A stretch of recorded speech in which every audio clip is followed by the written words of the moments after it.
Ginoong Eustacio Clavecilla, isang Katoliko po. Ang katanungan ko po, kung si Say Inot na nagdibo kan Diyos-Diyusan, Ang tanong po nung kapatid na Eli, kapatid na Daniel, ay kung sino daw po ang unang gumawa ng Diyos-Diyusan.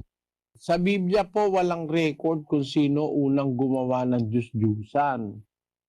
Marami pong mga Diyos-Diyusang ginagawa ang mga tao, pero wala pong nakasulat na record kung sino ang kauna-unahan na gumawa. Basahin natin yung 115:4 ng awit. Ang kanilang mga Diyos-Diyosan ay pilak at ginto, yari ng mga kamay ng mga tao. Ayon, yun po palang mga Diyos-Diyusan, yari yun ng kamay ng mga tao. Hindi lang po nakarecord sa Biblia kung sino ang unang-unang gumawa na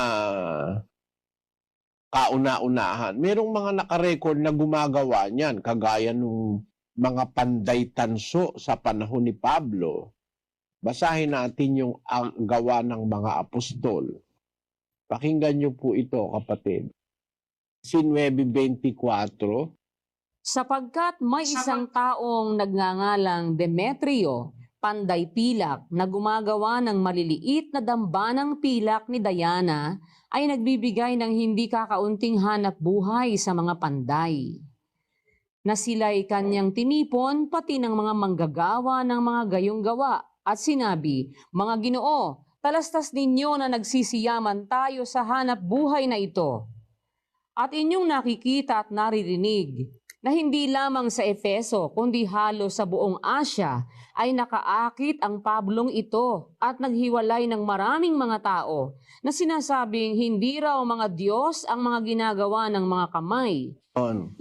Sila kay Pablo, ang isa sa manggagawa niyan, si Demetrio eh. Kaya ayoko ngang magbigay ng pangalang Demetrio sa mga apo ko eh. Kasi isa sa mga nakarecord sa Biblia, yung Demetrio na yan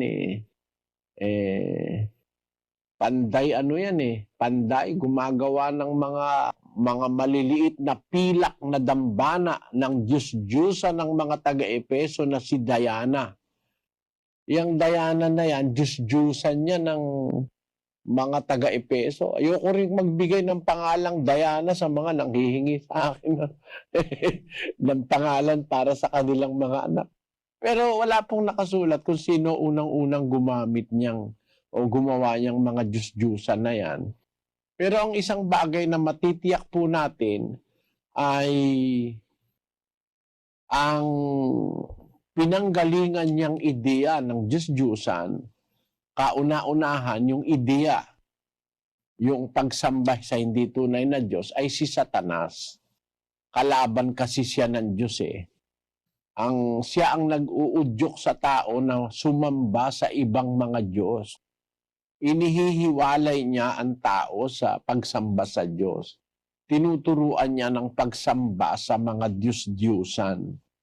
Yan pong pagsamba sa mga Diyos-Diyusan ay espiritu at diwang nanggagaling kay Satanas.